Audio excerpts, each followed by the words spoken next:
하나님의 축복이 함께 하시기를 기원합니다. 우리 신앙생활하는 사람들이 가장 많이 드리는 기도 중에 하나가 뭐냐 하면요, 하나님 저를 인도해 주시옵소서, 그런 기도입니다. 저희 교회는 이제 요 다음 주 월요일부터 한 주간 특별 새벽 기도회를 합니다. 왜냐하면 2017년도가 벌써 마라톤으로 따지면 반환점을 도는 때가 되지 않았습니까? 6달 동안 잘 살았는지 마음속으로 점검을 해보면서 남아있는 6달 후반전 하나님 앞에 우리를 맡기기 위해서 하반기 맞이 특별 새벽 기도회, 이런 주제로 이제 모입니다. 성도들한테 쪽지를 하나 이렇게 나눠드려서 6달 동안의 감사, 6달 동안의 하나님 앞에 아쉬웠던 회개, 이런 것들을 이제 적어내시도록 하고, 또 하반기를 출발하면서 하나님께 가지는 기도 제목을 써가지고 오시도록 하고, 그리고 이제 엿새 동안 이제 모이는데, 이번에는 하나님의 인도를 따라 그런 주제를 가지고 이제 모이게 됩니다. 여러분, 누구나 다 이맘때가 되면 혹은 연말 연초가 되면 하나님 저의 인생을, 우리 가정을, 우리 교회를, 또 우리 나라를 인도해 주세요, 그런 기도를 합니다. 아마 모르긴 몰라도 우리 교인들 중에서 이런 기도를 안 하는 사람 한 사람도 없을 것입니다. 또 더 중요한 얘기인데요, 그런 기도를 하면서 마음에 부담을 느끼는 사람 한 사람도 없을 것입니다. 하나님 저를 인도해 주세요 라는 기도를 드리면서 부담을 느끼는 사람이 한 사람도 없을 것이라는 얘기는 무슨 뜻일까요? 그거는 우리 마음속에 전제가 있기 때문입니다. 하나님께서는 나를 가장 좋은 곳으로 인도하실 거야. 그래서 잔잔한 시냇 물가로, 푸른 초장으로 인도하실 게 틀림없어. 왜?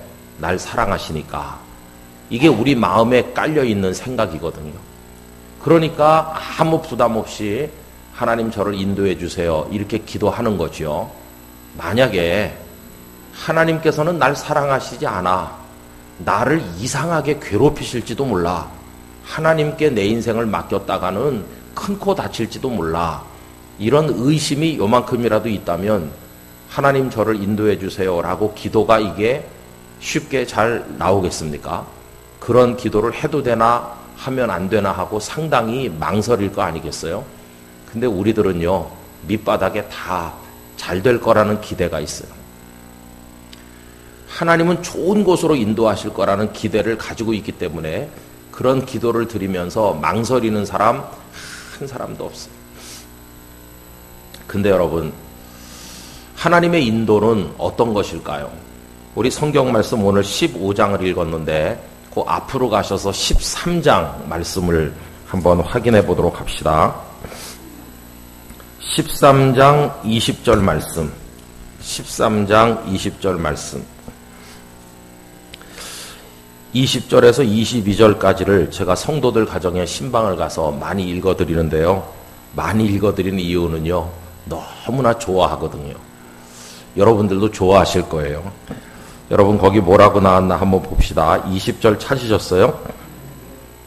그들이 숫곳을 떠나서 광야 끝 에담에 장막을 쳤다, 이렇게 나오죠. 이 광야 끝이라는 말은 광야가 끝났다는 뜻이 아니고 이제 광야가 시작되는 곳에 도달했어요. 여러분, 이스라엘 백성들이 애굽에서 430년 산 건 다 아시잖아요. 이제 애굽을 벗어나는 거죠. 그래가지고 가나안 땅을 향해 가는데 그 중간에 광야가 있지 않았습니까? 이제 드디어 광야 생활이 시작이 되는 그 초입에 도달했다, 그런 뜻이에요. 자, 그러면 광야 생활을 경험해 본 사람이 이스라엘 백성 수백만 중에 있었을까요? 없었을까요? 단 한 명도 없죠. 억지로 한 명을 얘기한다면 미디안 광야에서 40년을 살았던 모세가 한 사람 있을 뿐이긴 하죠. 그러나 모세도 제대로 경험한 건 아닙니다. 왜냐하면 거기는 장인인 이드로가 있었고 이드로의 가족들과 함께 거기 십보라와 결혼을 해서 거기서 그저 안락하게 머물러 사는 것이지 이제 이스라엘 백성들과 함께 경험하게 될 것처럼 오늘은 여기 내일은 저기 정처 없이 방향도 모르고 떠돌아다니는 거는 모세도 경험해 본 적이 없거든요. 그러니까 엄격하게 말하면 이제부터 펼쳐질 광야 생활을 미리 경험해서 아는 사람은 단 한 명도 없어요. 다 미지의 세계를 향해 첫 발을 내디드는 것입니다. 여러분, 우리도 똑같아요. 오늘이 2017년 6월 20일이죠, 오늘이. 근데 21일 내일 무슨 일이 벌어질는지 아는 사람이 한 사람도 없잖아요. 그리고 우리 인생길을 비유하건대 많은 분들이 광야와 같다고 하잖아요. 우리도 앞으로 어떻게 될는지 알 길이 없는 것이. 그러니까 어렵기도 하고 또 불안하기도 하고 또 그런 상황이 우리의 마음을 절박하게 만들기도 하니까 우리도 모르게 나오는 기도가 뭘까요? 하나님, 저를 인도해 주시옵소서. 그런 기도죠. 지금 백성들의 심정도 그럴 거예요. 430년 동안 대를 물려가면서 애굽에 살았습니다. 처음에는 잘 살았죠. 고센 땅에서 기름진 곳에서 그 요셉이 7년 흉년에서 그들을 먹여 살렸기 때문에 모든 애굽 사람들이 이스라엘 사람들을 이렇게 추앙하면서 잘 살았는데 나중에 언제부터인지 정확히 알 수는 없으나 이제 요셉이 다 세상을 떠나시고 한참 지나서 요셉이 누군지조차 모르는 새로운 파라오가 등장을 한 다음부터 이스라엘은 경계의 대상이 됐고 그들의 번식력에 겁을 낸 그 애굽의 지도자들이 이스라엘을 이제 압제하기 시작한 거 아닙니까? 그 다음부터 그들은 지구상에 존재했던 노예들 중에서 가장 비참한 지경으로 전락했습니다. 왜 지구상에 존재했던 노예들 중에서 가장 비참하다고 표현을 하느냐 하면 지금까지 어떤 곳에서도요 씨를 말리는 일을 하지는 않았어요. 여러분, 일제가 우리를 억압했지만 아이를 낳으면 내다 죽여라 그렇게 하진 않았거든요. 근데 이스라엘은 아이를 낳으면 죽이라고 했잖아요. 그러니까 이거는 유래를 찾아볼 수 없을 정도의 핍박이었다는 것을 알 수가 있습니다. 어쨌든 이제 그렇게 살다가 드디어 이제 그 땅을 벗어나서 조상들에게 약속하셨다는 가나안 땅을 향해 나가게 된 것이죠. 그런데 그 가운데는 통과하지 않으면 안 되는 광야가 떡하니 가로막고 있는 것이죠. 이 구도는 오늘 우리의 구도와 똑같습니다. 애굽에서 살던 그들이 광야를 통과해서 가나안으로 간다. 이거는요, 죄 가운데서 사탄의 손아귀 위에서 살던 우리가 그걸 벗어나서 이제 하나님의 자녀가 되어 가나안 땅이라고 할 수 있는 영원한 천국을 향해서 우리가 지금 걸어가는데 성도가 살아가는 이 세상의 삶이 광야라고 이야기할 수 있는 것이죠. 근데 문제는 아까도 말씀드린 것처럼 우리는 미래를 모른다는 것이 어떤 일이 벌어지게 될는지. 그러니까 이제 하나님의 인도를 구할 수밖에 없는 거 아니겠어요? 그럼 여러분, 하나님께서는 이스라엘 백성들을 어떻게 이끄셨을까? 여러분 21절 말씀으로 내려가 보면 거기 세 가지 얘기를 하고 있는데 이 세 가지 말씀이 오늘 저녁에 나온 여러분들에게도 임하시기를 축복합니다. 첫째, 여호와께서 그들 앞에서 가시며. 할렐루야. 이게 인도인 것이에요. 하나님께서 앞에 가신대요. 앞에 가시면서 나를 따라오너라 이렇게 하시는 거예요. 인도는 그런 겁니다. 인도하는 이가 돌격 앞으로 이렇게 하면 그건 인도는 아니죠. 인도하는 분이 앞에 가시면서 나를 따르라 이렇게 할 때 우린 그분을 따라가면 될 때 그게 인도인 것이죠. 여러분, 우리는 오늘 6월 20일에 지금 있습니다만 하나님은 내년 6월 20일에 내후년 6월 20일에 10년 후 6월 20일에 먼저 가 계신 줄로 믿습니다. 우리보다 먼저 가 계신 분이세요. 그래서 우리가 하나님을 시점을 따라서 얘기할 때 여기까지 우리를 도우신 과거의 하나님, 우리가 태어나서 오늘 여기까지 많은 산전수전 겪으면서 오늘 저녁 여기 이 예배당에 앉아있는 여기까지 우리를 도우신 하나님은 에베네셀의 하나님이십니다. 여기까지 도우셨다. 과거의 하나님이죠. 그래서 우리는 이렇게 멈춰 서 가지고 가끔씩은 이렇게 돌아봐야 돼요. 내가 살아온 지난날의 발자취를 돌아보는 게 필요해요. 그러면 유명한 이야기가 하나 생각나실 거예요. 어떤 사람이 해변길을 곧장 걸었는데 자기 옆에 발자국이 하나 더 있었다고 그랬죠. 그 발자국은 주님의 발자국이라고 했죠. 주님 제 곁에 같이 걷고 계시군요. 그런데 보니까 발자국 하나가 사라진 때가 있더래요. 보니까 그때가 자기 인생에 굉장히 어려웠을 때인데 발자국이 안 보이는 겁니다. 그래서 주님, 저 때가 제가 제일 힘들었을 때인데 그때 주님은 어디로 가시고 저 혼자 걷게 하셨나요? 이렇게 하니까 이 녀석아, 내가 떠난 게 아니라 내가 너를 그때 안고 갔던 거야. 이렇게 하셨다는 거 아니에요? 여러분, 하나님께서는 우리가 깨닫든지 깨닫지 못하든지 상관없이 우리를 여기까지 인도하셨습니다. 그래서 은혜를 베푸신 에벤에셀의 하나님이십니다. 그래서 그 사무엘상 7장에 사무엘이 이스라엘 백성들과 함께 미스바 광야에 모여서 하나님 앞에 회개 기도를 드리고 쳐들어온 블레셋과 대접전을 벌여 믿겨지지 않는 대승을 거둔 이후에 그들이 거기다가 기념 비석을 하나 떡하니 세우고 그 이름을 붙이기를 에벤 에셀이라, 하나님께서 여기까지 도우셨다. 여러분, 오늘 저녁 여러분들의 마음밭에 에벤에셀 감사의 비가 세워지시기를 축복합니다. 늘 이게 있어야 돼요. 그래서 과거를 잊으면 안 돼요. 지난 세월에 저지른 죄를 용서하신 그 은혜, 힘들고 어려운 고비 때마다 나를 이끌어서 오늘 여기까지 인도하신 그 은혜, 그 잊으면 절대로 안 되는 것이죠. 그 다음에 동시에 또 하나님은 어떤 분이시냐 하면 방금 전에 우리가 읽은 것처럼 앞에 가시는 하나님, 먼저 가시는 하나님. 나는 6월 20일에 멈춰 있지만 그분은 7월에 8월에 10월에 먼저 가 계신 분이세요. 여러분, 시간적으로 앞에 있는 걸 우리가 이렇게 그렇게 됐으면 좋겠다 하고 바라보는 거를 뭐라고 부릅니까? 소망이라고 그러잖아요. 소망. 근데 로마서 15장 13절에서 하나님을 표현하기를 소망의 하나님이시다. 그 말을 다른 말로 바꾸면요, 미래의 하나님이시다, 그런 뜻입니다. 하나님께서는 과거에만 도와주셨고 오늘 여기까지만 도우시고 손을 떼시는 분이 아니라 저와 여러분이 살아가는 미래 모든 순간순간에 우리와 함께 하실 하나님이신 줄로 믿습니다. 우린 그분을 지금 바라보는 거죠. 소망의 하나님을 믿음의 눈으로 대망하면서 그분이 우리를 위해 어떻게 이끄시고 준비하실 것인가를 바라보는 것이죠. 그래서 두려움이 많은 세상이지만 편안한 마음으로 잠자리에 듭니다. 오늘 밤 나를 부르셔도 주는 나를 천국으로 인도하실 줄 믿습니다. 아침에 눈을 뜨면서 오늘도 많은 문제가 산적해 있지만 하나님은 피할 길을 주실 줄 믿습니다. 또 일어나는 것이죠.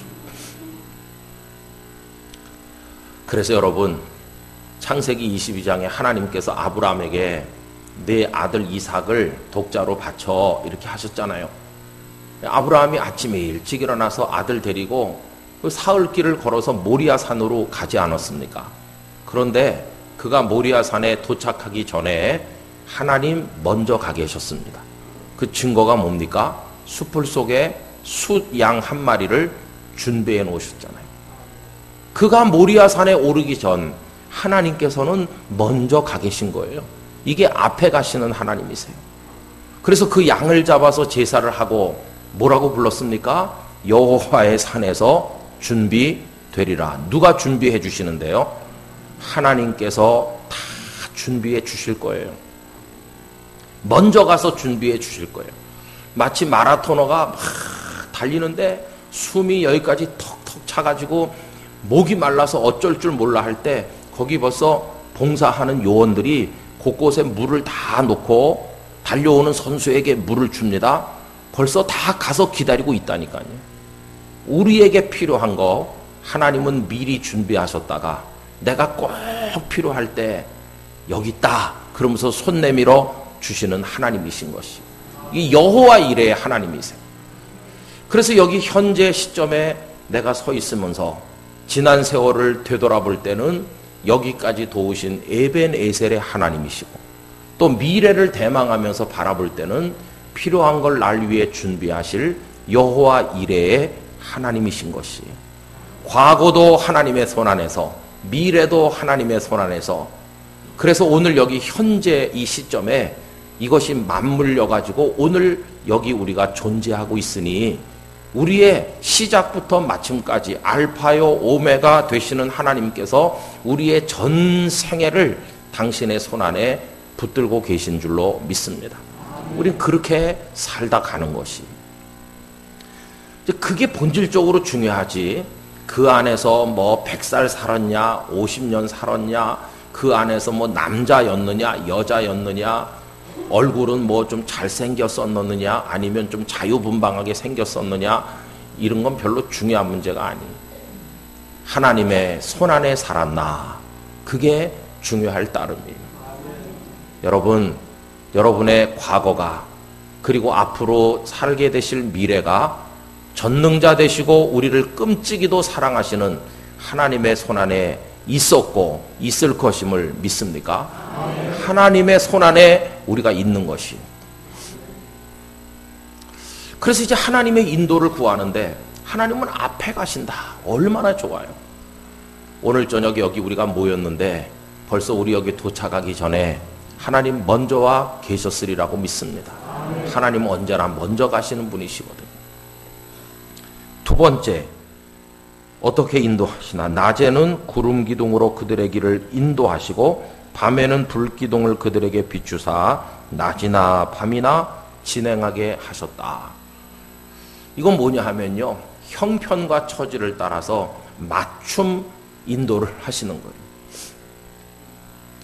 광야라고 하는 곳은 일교차가 크다는 거 우리 다 알고 있습니다. 낮에는 엄청나게 덥고 밤 되면은 뚝 떨어져서 얼어 죽을 수도 있을 정도로 이게 일교차가 큰 것이죠. 제가 부엘세바에 갔을 때 일기예보가 40도 넘을 거라고 했습니다. 그런데 막상 부엘세바에 도착했을 때 거기 온도계는 53도였습니다. 아브라함과 이삭이 살았던 부엘세바가 40도, 50도를 오르내리는 곳이었어요. 야, 거기서 하루를 보내는데 견디기 너무너무 힘들었습니다. 얼마나 더운지. 그래서 우리는 이렇게 더운 벗지만 거기는 벗으면 안 된다고 그래갖고 다 덮어쓰고 다 하고 얼굴도 다 가리고, 왜? 모래바람이 확 불면요 한 20m 전방도 잘 안 보입니다.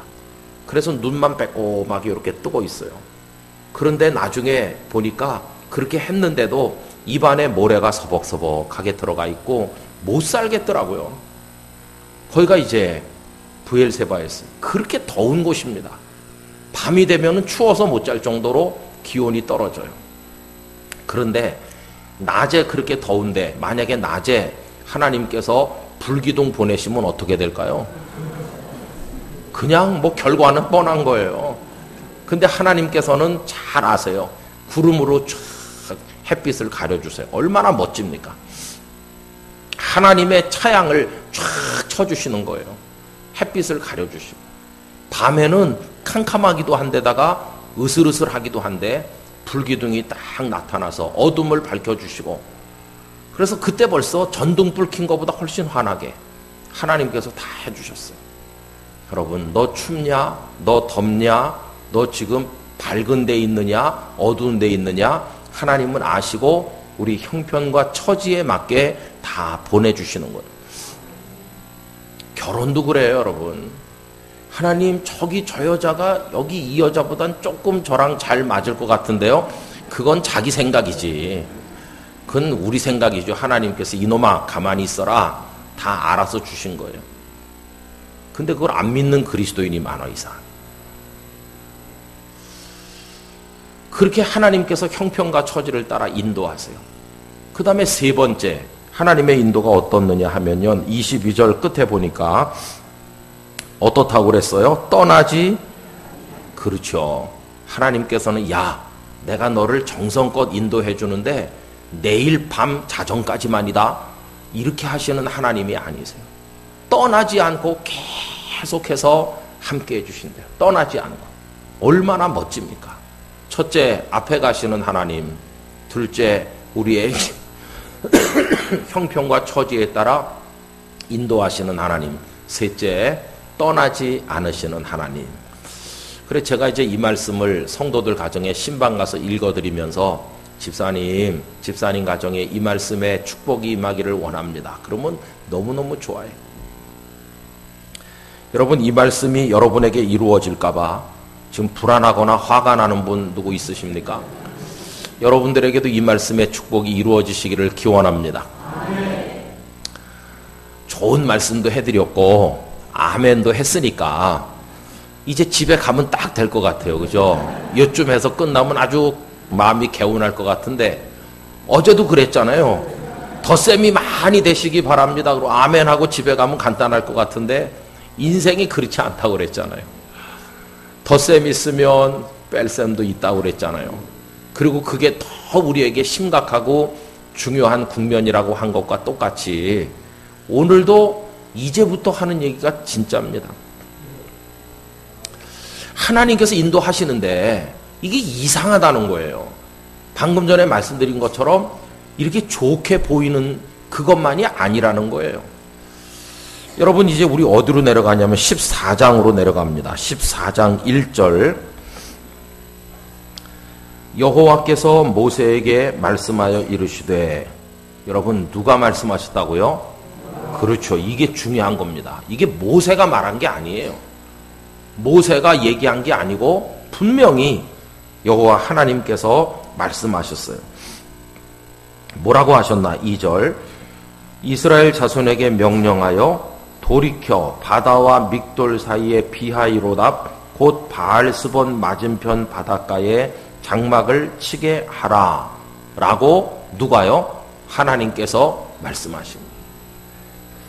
이게 무슨 얘기냐면 쉽게 말하면 이렇습니다. 지금 잘 가는 중이에요. 지금 잘 이렇게 가고 있고 하나님께서 구름기둥 불기둥으로 잘 인도하시고 아주 행복해요. 지금 잘 가고 있는데 어느 날 갑자기 하나님께서 잠깐 멈춰라. 딱 멈췄어요. 여기서 방향을 돌려야 되겠어. 그러면서 우회전 하는 거예요. 아니 지금 잘 가는 중인데 갑자기 급브레이크를 밟고 섰더니 우회전 하는 거예요. 그래서 갑자기 우회전으로 했어요. 지금 그 얘기입니다. 하나님 잘 가고 있는데 왜 갑자기 방향을 바꾸라고 하세요? 이게 하나님께서 그러시는 거예요. 여기 2절에 돌이켜라는 단어가 나오잖아요. 이 돌이켜라는 히브리어 단어는 한참 가다가 뒤돌아보니까 약간 이렇게 방향이 휜 그런 걸 말하는 게 아니고 이 돌이켜라는 건요. 갑자기 막 급격하게 획 바꾸는 걸 말하는 거예요. 우리가 인생을 살다 보면 갑자기 확 바뀝니다. 우리 의지와는 상관없이 인생이 이상하게 되는 거예요. 그래가지고 백성들이 돌이켜서 가면 어디 도착하는 거예요? 지금요. 한마디로 말하면 홍해 앞에 도착하는 거예요. 여러분 그 홍해 망망한 바다가 가로막고 있어요. 홍해 앞에 간다는 말은 다른 말로 바꿔 말하면 잘 인도하셔서 잘 가게 하시던 그분이 갑자기 방향을 바꾸게 하셔서 가보니까 길 없는 대로 막다른 골목으로 이끄셨다는 거예요. 여기서 많은 사람들이 주저앉는 거예요. 왜? 하나님의 사랑에 대한 의심이 생기잖아요. 아니 하나님께서 잘 가고 있는 우리를 왜 이렇게 이상한 데로 끌고 오셨나? 여러분 이게 여호와 하나님께서 하신 말씀이 아니고 모세가 판단착오로 잘못해가지고 방향을 잘못 이끈 거라면 모세한테 항의나 하면 되겠지만 여호와께서 모세에게 말씀하신 거예요. 그럼 우리는 여기서 이상한 걸 발견하게 되죠. 하나님께서는 가끔 길이 아닌 곳으로 인도하실 때도 있다. 아까 제가 서두에 우리 모두는 하나님의 인도를 구하는 기도를 한다고 그랬죠. 그러면서 그 기도를 드릴 때 두려워하거나 마음의 부담을 느끼거나 망설이면서 기도하는 사람이 한 사람도 없다고 그랬죠. 그 이유는 뭡니까? 하나님은 우리를 잘 이끄실 거라고 믿는 마음이 우리 밑바닥에 깔려있기 때문이라고 하지 않았습니까? 그런데 여기 이 말씀을 읽고 나면 하나님께서 이상하게 잘 가는 사람들을 길 없는 대로 획 돌리도록 하시는 그런 하나님이셨다는 걸 알고 나면 하나님 저를 인도해 주세요 라는 기도가 나오다가 다시 들어가는 거예요. 이렇게 되면 어떡하겠어요? 여러분들의 인생 앞에 홍해가 다 가로막히면 어떡하겠어요? 아니 뭐 홍해가 가로막으면 양쪽 옆으로 가지. 여러분 양쪽 옆은 망망한 사막이고 광야고 그러면 다시 또 뒤쪽으로 가면 될 거 아니냐. 여러분 그 뒤에서는 파라오가 보낸 병거 600성을 앞세운 애굽의 군대가 질풍노도같이 지금 광야에 모래바람을 일으키면서 그들을 다시 잡아가기 위해 달려오는 중이에요. 사면초가에 빠졌어요. 길이 없는 거예요. 그러니까 14장에 계속 읽어보면 백성들이 막 아우성을 치면서 부르짖고 막 지금 죽겠다고 아우성을 치는 거예요. 왜 하나님은 잘 가고 있는 사람들을 그냥 가게 놔두면 될 걸 왜 길이 없는 곳으로 몰아넣어가지고 그 코너에서 그들로 하여금 아비규환의 절규를 외치도록 그렇게 몰아붙이시나. 여러분 이걸 이해 못하면 우리 하나님을 믿을 수 없습니다. 이걸 넘어서는 순간 우리의 믿음은 쑥 성장하게 될 것이. 왜 그렇게 하시는지 오늘 저녁에 드리려는 말씀의 핵심은 바로 여기 있는 거예요. 왜 이렇게 하시는 건가? 여러분 결론부터 얘기하겠습니다. 그건요 여기 홍해 앞에서 위대한 진리를 교육하시기 위해서 현장 학습을 시키시는 거예요. 현장 학습. 여러분 배우는 것도 그냥 귀에 한마디 얻어듣고 배우는 거랑 내가 몸소 체험해가지고 배우는 거는 질이 다릅니다. 그죠? 예를 들어서 누가 밥을 많이 먹었는데 배가 아파서 고생했대. 이렇게 그냥 귀로 들은 거하고 내 자신이 밥을 많이 먹어가지고 몇 날 며칠을 계속 토하고 병원에 가서 입원하고 막 장에 탈이 나가지고 수술도 받고 그런 고통을 겪어가지고 간신히 나은 사람하고 그 받은 교훈의 강도가 똑같겠어요? 전혀 다릅니다. 다른 사람이 밥 많이 먹어서 배탈이 나서 고생했다더라. 그 들은 얘기는 요만큼밖에 나한테 영향을 못 줬다면 내가 죽을 정도로 고생을 해서 배운 거는요 평생 잊어버리지 않는 거예요. 아주 그냥 진하게 배우는 거예요. 진하게. 지금 이 홍해 바다라고 하는 곳은 이스라엘 백성들이 출애굽을 한 이후에 앞으로 그들이 평생을 하나님의 백성으로 살기 위해서 배워야 될 가장 중요한 걸 현장 학습을 하는 거예요. 그럼 보세요. 지금 그들이 사면초가에 빠져가지고 죽게 됐는데 그럼 오늘 성경은 뭐라고 말합니까? 그래서 그들이 거기서 죽었습니까? 아닙니다. 그들이 거기서 죽기는커녕 성경 전체를 통해서 가장 드라마틱한 장면이 연출되는 거예요. 살아날 가능성이 어디가 제일 확률이 높을까요? 그 양쪽으로 바다 양쪽 가장자리로 동작 빠른 사람들이 도망가면 뭐 유부녀나 노인들은 다 다시 잡혀가겠지만 동작이 빠른 20대 젊은 청년들은 애국 군대를 피해서 몇 명 정도는 살아남을지도 모르죠. 그 다음에 애국 군대와 맞서 싸우면 애국 군대와 맞서 싸우다가 살아날 가능성이 몇 명 있을까요? 글쎄 몇 사람은 뭐 살아남을 수도 있겠죠. 수백만이니까. 그럼 거기가 가능성이 1%라고 칩시다. 그러면 바다로 들어가서 살아날 가능성은 몇 %인가요? 0%입니다. 그건 0%. 근데 이상하죠. 하나님은 당신의 길을 1%의 가능성도 없는 0% 가능성밖에 없는 쪽으로 당신의 길을 내시는 분이세요. 심지어는 모세조차도 바다를 통해서 우리가 살게 될 거라고 생각을 했겠습니까? 아무도 그 생각을 못하는, 아무도 생각하지 못하는 생각을 하나님은 가지고 계시고, 아무도 상상도 못할 일을 하나님은 상상 속에서가 아니라 현실 속에서 이루시는 분이신 것이. 바다가 쫙 갈라져서 바다 가운데로 그들이 건너게 될 줄 누가 알았겠어? 여러분, 그걸 통해서 백성들이 뭘 배웠겠습니까? 첫째, 우와, 하나님 위대하시다. 그거 배우는 겁니다. 여러분, 하나님을 어느 정도의 하나님으로 알고 계신가요? 하나님은요, 우리가 상상을 못할 정도로 위대한 하나님이십니다. 위대하고 강하신 주님. 우리 찬양하지만 글쎄요, 어느 정도 위대하실까? 우리 감이 잘 안 오잖아요. 주님의 높고 위대하심을 한 어느 정도 위대하신지 찬송 부르지만 감이 잘 안 오잖아요. 어떤 신학자는 이렇게 말했습니다. 지금 우리는 우리의 상상의 날개를 펴고 우리가 생각할 수 있는 걸 다 동원해도 우리가 동원할 수 있는 것의 넓이는 요만한 보자기만 하다고. 보자기 요만한데 하나님은 어느 정도 크시냐 하면 우주 공간보다 더 크시다고. 그러면 요만한 보자기로 우주 공간을 어떻게 쌓아요? 우주 공간을. 불가능하죠. 알 수조차 없는 것이죠. 여러분, 하나님은 내가 상상하고 내가 표현하고 내가 그릴 수 있는 그 한계 안에 들어와 계신 하나님이 아니시고 나라는 존재는 알 수도 상상도 못할 정도로 놀랍고 놀라운 하나님이심을 인정해야 됩니다.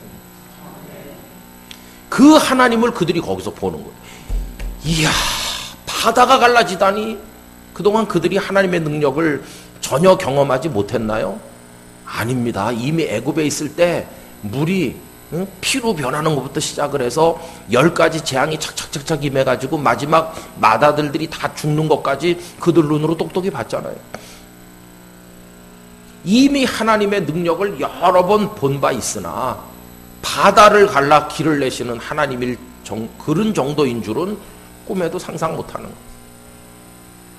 저는요, 우리도 살면서 하나님의 위대하심을 좀 진하게 배워야 된다고 생각합니다. 그저 우리는 하나님이 나보다는 좀 세시고 나보다는 좀 강하긴 하시지만 그래도 이 문제를 해결할 수 있을까? 하나님을 자꾸 이렇게 제안하잖아요. 하나님께서는 상상을 못할 정도로 위대하시다. 그거를 그들이 뼈저리게 느끼는 거예요. 양쪽에 바다가 벽을 이루어가지고 지금 있는데 그 가운데로 부모님을 모시고 아이들을 데리고 소떼 양떼를 끌고 지금 건너가면서 얼마나 가슴이 벌렁거렸겠어요.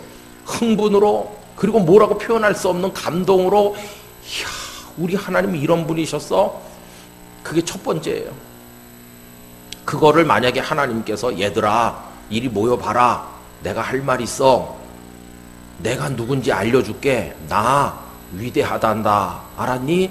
한번 따라해봐, 나 위대하다, 이렇게 해가지고 교훈이 되겠어요? 100번 외우게 해봐도 느껴지는 게 없을 거예요. 근데 거기 홍해 바닷가에서 뼈저리게 배웠어요.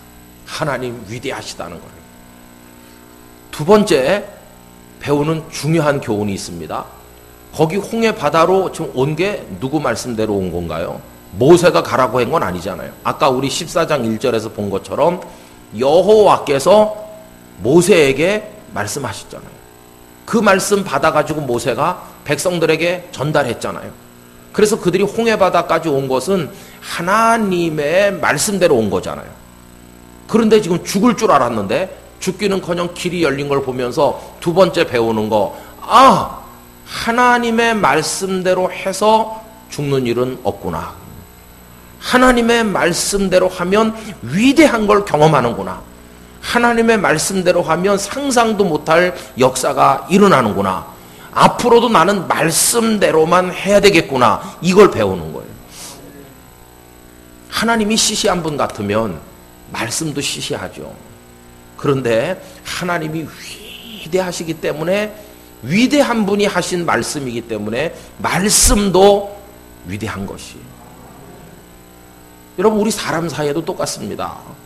주머니에 돈이 하나도 없는 어떤 사람이 내일 멋진 거 사줄게. 그 사람이 능력이 없는데 아무리 말을 번지르르 하게 해도 그 말은 믿을 말이 못 돼요. 그러나 정말 돈이 많은 사람이 내가 내일 사준다, 그러면 그건 100% 되는 거예요. 그가 누군가에 따라서 그가 하는 말이 달라지는 거예요. 그렇잖아요? 그런데 하나님은 이 세상에서 가장 위대하신 분임을 보여주시면서 내 말대로 말하면 너희들은 복을 받고 너희들은 죽을 자리에서 살고 너희들은 놀라운 기적을 경험한다. 그걸 가르치시는 거예요. 그래서 여러분 그들은 거기서 두 가지 배웠어요. 첫째, 위대하신 하나님. 두 번째, 그 위대하신 하나님의 말씀도 위대하다는 거. 그걸 거기서 배웠어요. 그럼 이제 그들이 가지는 결심이 뭘까요? 결심 역시 두 가지예요. 첫째, 나는 이제부터 위대하신 하나님만 섬길 거야. 그 어떤 우상도 난 쳐다보지 않을 거야. 아무리 세상에 우상을 다 모아도 이 하나님과 비견될 존재는 없음을 나는 믿어. 하나님, 당신만이 나의 하나님이십니다. 할렐루야. 이거 하나. 두 번째, 하나님, 이제부터 저는 하나님의 말씀이라면 뭐든지 그대로 하겠습니다. 하나님께서 죽을 자리로 들어가라고 해도 들어가겠습니다. 왜? 말씀대로 하면 반드시 놀라운 역사가 일어나는 걸 제가 경험했기 때문입니다. 말씀대로 살리라는 결심, 이게 그들이 가지는 두 번째 결심인 것이죠. 그래서 하나님께서는 그들을 홍해로 이끄셔서 현장 학습을 아주 진하게 시키셨어요. 진하게. 막 뼛속까지 사무치도록 가르치셨어요. 그럼 여러분, 그렇게 한번 잘 배우고 나면 평생 기억하면서 위대하신 하나님만 섬기고, 그리고 하나님의 말씀이라면 죽을 자리도 달려가서 들어가고 그래야 될 것 같은데, 우리 사람은 어떤 존재인가요? 우리 사람은요, 무서운 병을 하나 앓고 있습니다. 그게 뭐냐 하면 망각의 병이라는 걸 앓고 있어요. 시간이 조금 지나면 흐릿해지는 것입니다. 그렇게 뼈저리게 배웠는데 나중에 가보면 달라지는 것입니다. 흐릿해지고요, 애초부터 몰랐었다는 것처럼 행동하기도 하고요, 완전히 변해요. 이게 우리들의 문제인 것이에요. 그래서 하나님께서는 흐릿해지지 않도록 더 분명하게 그들에게 각인되도록 하기 위해서 반복 교육을 실시하시는 거예요. 뼛속까지 사무쳐서 안 잊어버리게 하는 가장 좋은 방법은 반복 교육입니다. 반복 교육. 이제 두 번째 학습장으로 그들을 이끌어 가시는데, 두 번째 학습장은 어디냐? 여러분 15장으로 넘어오셔서 이제 오늘 본문을 보세요. 오늘 본문 그 앞에까지 내용은 15장 오늘 22절부터 읽었는데, 그 앞에 21절까지는 뭐냐 하면요, 홍해 바다에서 살아나온 이스라엘 백성들이 너무나 감격해가지고 막 하나님을 찬양하고 춤추고 그렇게 했던 내용이 그 21절까지 나와요. 그리고 이제 오늘 우리가 22절부터 읽었죠. 오늘 본문을 펴십시오. 모세가 홍해에서 이스라엘을 인도하며 그들이 나와서 이번엔 어디로 들어갔나요? 수르 광야로 들어갔습니다. 그런데 거기서 사흘 길을 걸었으나 물을 얻지 못하였습니다. 여러분, 두 번째 학습장은 이번에는 수르 광야라는 곳이었어요. 첫 번째 학습장은 홍해였는데 두 번째 학습장은 수르 광야인 것이. 근데 참 이상하죠. 홍해에서도 그들은 죽는 줄 알았잖아요. 왜 홍해에서 죽는 줄 알았습니까? 물이 너무 많아서, 물에 빠져서 죽을 판이었어요. 근데 여기 광야는 왜 죽을 판입니까? 물이 없어서 죽을 판인 거예요. 얼마나 아이러니합니까? 물이 많아도 죽겠고 물이 없어도 죽겠고, 이게 우리 인생인 것이에요. 돈이 많아도 죽습니다. 아이, 목사님, 그래도 나 한번 그렇게 죽어보면 소원이 없겠어요.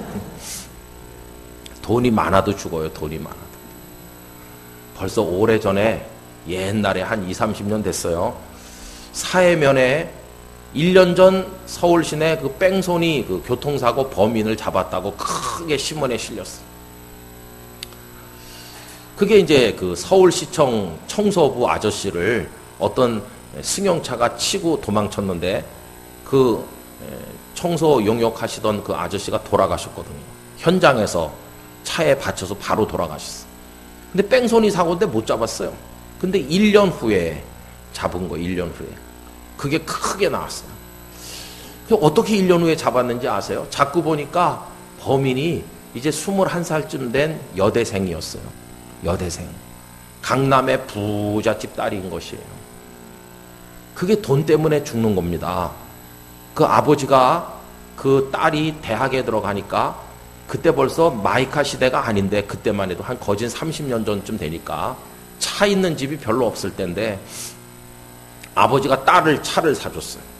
그랬더니 이 딸이 돈 많고 그러니까 친구들하고 어울려 타고 다니고 놀고 그날도 술 한잔 걸치고 음주운전으로 친구들 태우고 쌩 가다가 그 밤에 청소하시는 분을 치워서 죽게 하고는 도망친 거였어요. 범인을 못 잡. 그때 뭐 CCTV 이런 것도 그때 없을 때니까요. 근데 어떻게 잡았을까? 1년쯤 지났는데도 양심의 가책은 계속 있는 거예요. 그 청소부가 죽었다는 거 뉴스 보고 알았을 거 아니겠어요? 한 번은 포장마차에 와서 이 처녀가 술을 마시고는요, 주정을 하는 거예요, 혼자서. 그 포장마차 주인 아주머니한테, 아줌마, 내가요, 사람을 죽였는데요, 이렇게 술 주정을 하는 거예요.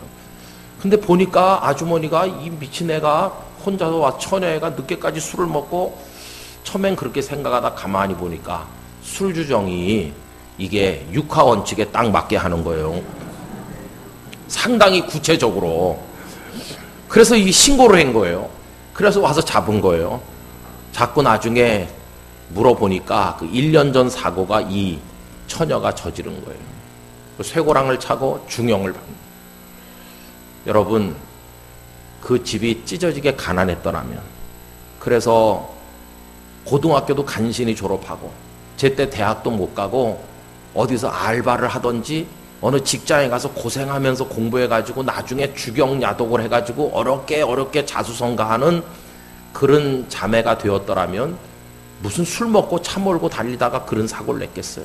아, 돈이 사람 잡는구나.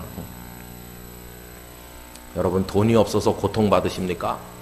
돌아오는 주일날 돈을 적게 주시는 하나님 앞에 감사헌금을 바치셔야 돼요.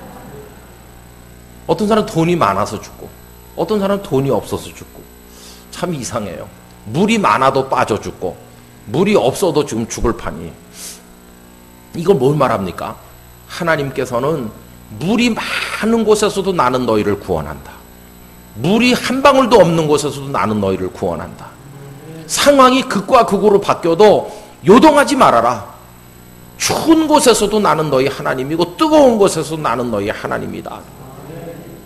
그걸 지금 하나님 말씀하시는 거예요. 너희들이 평온한 중에도 나는 너희 하나님이고 전쟁 중에도 나는 너희 하나님입니다. 그런데 여러분, 여기 지금 수로 강야로 간 것도 여기 지금 말씀에는 모세가 인도한 것처럼 돼 있지만 모든 과정을 결정하는 분은 하나님이셨거든요.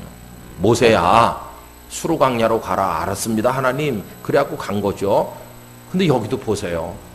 우리가 하나님 같으면 한나절 가면 오아시스가 참 나타나고 또 하루쯤 가면 오아시스가 또 나타나고, 그러면 얼마나 좋아요. 그런데 하나님은 사흘길이나 헤매게 다니도록 내버려 두시는 거예요. 저는 그 사흘길이 우리 인생길과 같다고 생각합니다. 수르광야의 사흘길, 우리 인생길과 같아요. 오늘은 여기서, 오늘은 저기서 이렇게 헤매고 다녀요. 떼약볕 아래서. 구름 기둥이 가려주긴 가려주지만 덥기는 힘들기는 마찬가지 아니겠어요? 조금 덜 했겠죠. 다리는 또 얼마나 아팠겠어요. 여러분, 이렇게 상상해 봤어요. 수르광야에서의 첫째 날은 모두의 얼굴에 막 그냥 기쁨이 충만했을 것 같아요. 조용히 가는 사람 한 사람도 없었을 것 같아요. 왜? 홍해바다에서 구원받은 감격이 너무 커가지고 다 지금 흥분 상태거든요. 입 다물고 가는 사람이 없고 전부 떠들어대. 이봐, 홍해를 건널 때 자넨 기분이 어땠나? 뭐 그러면서. 그럼 다 한마디씩 하면서 애는 애대로 어른은 어른대로 다 흥분 상태죠.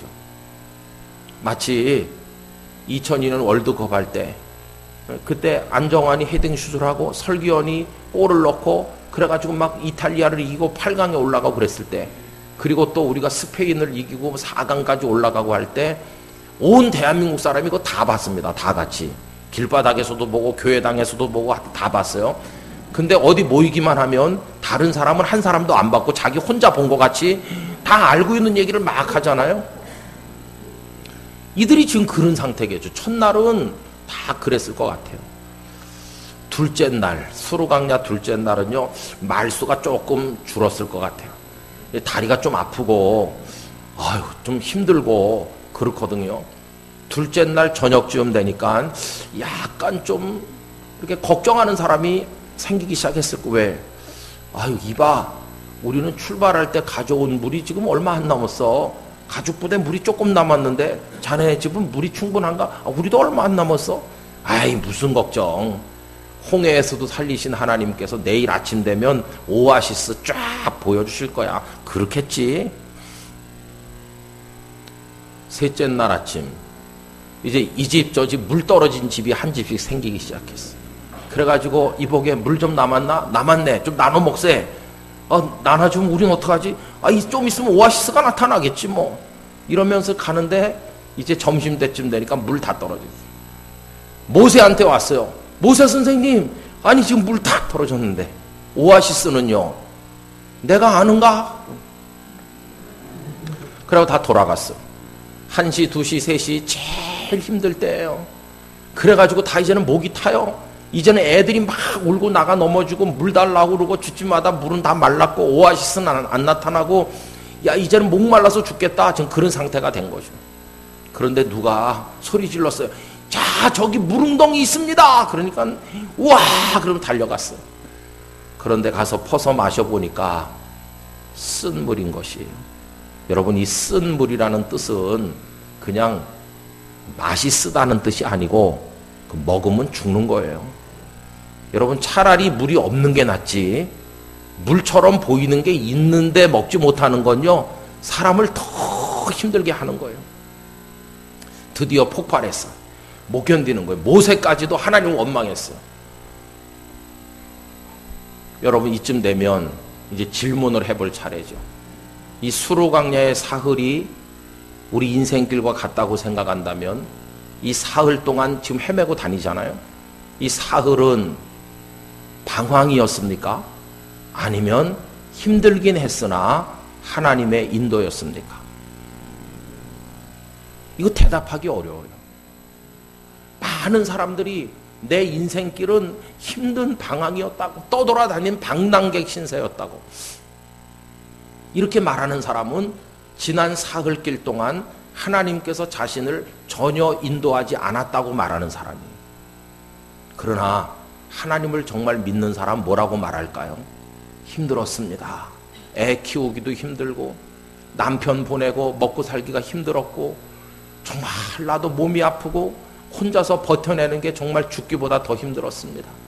그러나 이제 와서 생각해보니 지난 저의 인생 사흘길도 가만히 생각해보니 그것도 하나님의 인도였습니다. 이렇게 말할 수 있는지. 왜? 그만큼 사흘길 걸은 만큼 가나안 땅이 가까워졌잖아요. 사흘길 걸은 만큼 가나안 땅이 가까워졌다니까요. 전혀 무의미한 방황인 건 아니라는 것이, 힘은 들었지만 약속의 땅에 그만큼 접근했으니까 힘들었지만 하나님의 인도였음을 믿습니다. 이렇게 말할 수 있는 사람이 믿음의 사람인 것이. 그럼 여러분, 왜 이렇게 막다른 골목에 또 도달하게 하시나요? 아까 말씀드렸죠. 홍해에서 배운 거 다시 반복 학습시키는 거라고요. 홍해에서 뭘 배웠나요? 2가지. 첫째, 하나님은 위대하시다. 2번째, 말씀대로만 하면 반드시 죽지 않고 승리한다. 그거 배웠잖아요. 여기서도 똑같습니다. 하나님께서 마라의 쓴물 때문에 비명 지르고 항의하는 그 백성들에게 뭐라고 하세요? 그 쓴물 옆에 나무가 있는데 그 나무를 물에다 넣으라고 했어요. 그랬더니 쓴물이 단물로 바뀌었어요. 여러분, 우린 지금 쓴물 앞에 있는지도 모릅니다. 그런데 영의 눈이 조금만 열리면 쓴물 옆에 해결의 열쇠도 하나님은 같이 놔두셨는데 그게 눈에 안 보일 뿐인 것이죠. 그 나무를 넣으면 될 걸 우린 나무는 그냥 놔둔 채로 물이 쓰다 그러고 있는지도 모르겠어요. 우리가 지금 경험하는 많은 어려움 중에 상당 부분은 하나님께서 이미 내게 주신 나무를 꺾어서 넣기만 하면 해결되는 것들이 많을 것입니다. 이 남자하고 나하고는 워낙 안 맞아요. 못 살겠어요. 이러는 부부들도 많지만 하나님께서 우리에게 이미 많은 나무를 주셨어요. 어떤 나무? 그 나무를 넣으면 단물로 바뀌어요. 어떤 나무일까요? 그 남자에게 상냥한 한마디를 하면 그 남자가 단물로 바뀌는 거예요. 그 남자가 현관 벨을 누르고 들어올 때 쳐다도 안 보면서 퉁명스럽게 한마디 하지 말고 그럼 더 써져요, 그물이. 그 남자를 향해서 첫 만나던 그날처럼 미소를 지으면서 한번 가서 이렇게 허그를 하면요, 막 달아가지고 못 먹을 물로 변할지도 몰라요. 많은 나무들을 주셨어요. 그 다음에 거기서 배우는 게 뭡니까? 쓴 물을 단물 되게 하시는 위대한 하나님을 배우고, 두 번째는요, 하나님의 말씀대로 하면 죽지 않고 산다는 것을 또 한 번 배우는 거예요. 그래서 여러분, 하나님께서 거기서 확인시켜 주시는 말씀이 있어요. 어딜 보시느냐 하면 25절입니다. 모세가 여호와께 부르짖었더니 여호와께서 그에게 한 나무를 가리키시니 그가 물에 던지니 물이 달게 되었잖아요. 그 다음에 나오는 단어가 뭡니까? 거기서죠. 거기서. 여러분, 거기서 밑에다가 줄을 치시면 됩니다. 거기서. 왜 거기서 말씀하실까요? 지금 그들이 뼈저리게 느끼고 있잖아요. 하나님은 과연 하나님이시구나. 그거 느끼면서 감격하는 바로 그 자리에서 말씀하는 거예요. 뭐라고 말씀하십니까? 여호와께서 그들을 위하여 법도와 율례를 정하시고 그들을 시험하실세. 그 다음에 다 같이 읽겠습니다. 이르시되 너희가 너희 하나님 나 여호와의 말을 들어 순종하고 내가 보기에 의를 행하며 내 계명에 귀를 기울이며 내 모든 규례를 지키면 내가 애굽 사람에게 내린 모든 질병 중 하나도 너희에게 내리지 아니하니리. 나는 너희를 치료하는 여호와임이라. 할렐루야. 그게 뭡니까? 너희가 너희 하나님 나 여호와의 뭘 들으라고요? 말 잘 들으라고요. 내가 가라 그러면 가. 홍해 쪽이라도 가라 그러면 가고, 멈추라 그러면 멈추고, 방향 전환하라 그러면 하고, 수루 광야로라도 가라 그러면 가면 되는 거야. 알았어? 내가 가라는 대로만 가면 너희들은 반드시 승리해. 어떤 때는 야, 하나님 말씀대로 살기가 어렵다. 어떤 때는 왜 나를 홍해 앞으로 보내시나? 어떤 때는 왜 물 없는 광야로 나를 몰아붙이시나? 너희들이 의심이 되고 힘들 때도 있지만 내 말대로만 하면 반드시 너희들은 기적을 보게 될 것이다. 그걸 지금 얘기하시는 거예요. 그래서 내 말을 들어 순종하고 내가 보기에 의를 행하며, 여러분, 하나님 보실 때 의를 행하는 게 뭡니까? 말씀에 순종하는 겁니다. 내 계명에 귀를 기울이며 내 모든 규례, 이거 다 말씀 아닙니까? 그렇게 하면 애굽 사람에게 내린 질병들 중에 하나도 임하지 않는다. 그래서 여러분, 여기서 하나님은 뭘 계속 반복 교육시키시느냐 하면요, 말씀대로만 가라. 그걸 가르치시는 거예요. 여러분, 오늘 둘째 날 말씀의 제목이 뭐냐 하면은요, 오직 말씀입니다. 오직 말씀.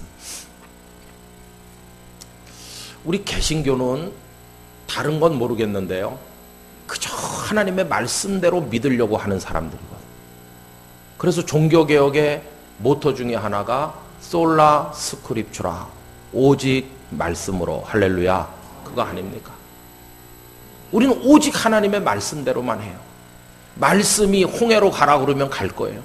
말씀이 광야로 들어가라 그러면 갈 거예요. 왜? 그 말씀이 생명이요 진리임을 믿기 때문인 것이에요. 그래서 우리 말씀에 목숨을 거는 사람들이에요. 올해가 종교개혁 500주년인데 그걸 기념해서 모이는 이 집회 둘째 날 저녁에 우리가 생각하는 주제가 오직 말씀이에요. 오직 말씀. 여러분, 그 종교개혁의 출발, 그 선구자처럼 우리가 흔히 말씀하는 분이 루터인데, 이 루터는 15세기 말에 광부의 아들로 태어나셨어요. 그리고는 아버지가 광부 출신이다 보니까 아들을 좀 출세시키고 싶어 했어요. 그래서 아들을 이제 법을 전공하게 만들었습니다. 루터는 법과대학 학생이 됐습니다. 그런데 어느 날 친구와 같이 가다가 뇌성 번개가 치는데 친구가 죽는 것을 목도하게 됐습니다. 큰 충격을 받았습니다. 하나님은 먼데 계신 게 아니라 가까이 계시다. 그리고 그 하나님은 우리에게 진노하시는 하나님이시다. 언제 나를 쳐서 죽게 할지 모른다. 하나님을 향한 공포심, 그게 너무너무 컸습니다. 그 나름대로 생각해 봤습니다. 왜 그러면 하나님은 인간들을 쳐서 죽게 하시는가? 그 원인은 죄 때문이다. 그래서 이 죄의 문제를 어떻게 해결하면 되는지 깊이 고민했습니다. 그래서 어느 날 결단합니다. 내가 법이나 공부하고 있을 상황이 아니지. 이러다 나 죽어. 이 죄를 해결해야 돼. 그래서 그는 아버지의 만류에도 불구하고 수도원으로 뛰어들어갑니다. 그가 뛰쳐들어간 수도원은 그 당시 많은 수도원들 중에 저는 그것도 하나님의 섭리였다고 믿는데요.